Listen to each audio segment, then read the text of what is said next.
The ripple effect of a low voter turnout of 31.16% in the primary election turned into a much bigger wave days after.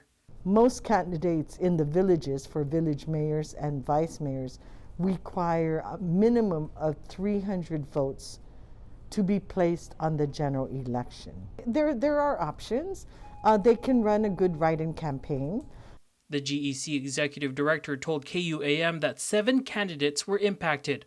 On the Democrat side, candidate for mayor in Hagat, Mark Charfaris, candidate for mayor in Humatak, Gilbert Uggan, and candidate for vice mayor in Hagat, Ruben Herrera. For Republicans, incumbent PD Mayor Jesse Alec, Santa Rita Sumay candidate for mayor Janalu Salvador, Agana Heights candidate for mayor John McDonald, and incumbent Tamuning vice mayor Albert Tovis. This shows that low voter turnout does matter. Actually. It does. It really does. And that makes the Guam Election Commission very sad. Yeah.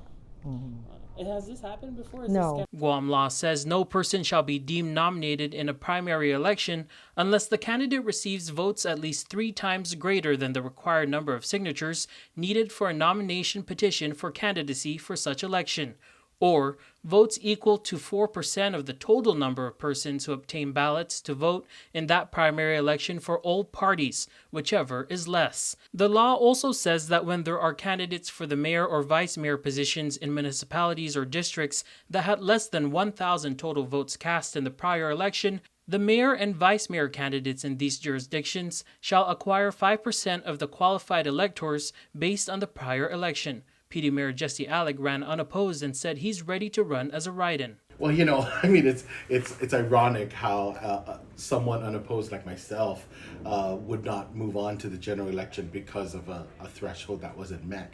And so that's unfortunate that the law perhaps states that. The GEC will meet on August 13 to discuss the write-in candidates report, administrative complaints, and voter challenges. On August 16, the GEC will tabulate the provisional and absentee ballots. When we finish with that, we will have a recount of the Dedido village. The vice mayor race on the Democrat side, the difference between the top 2 vote getters was less than 2%. In the law, that requires a recount.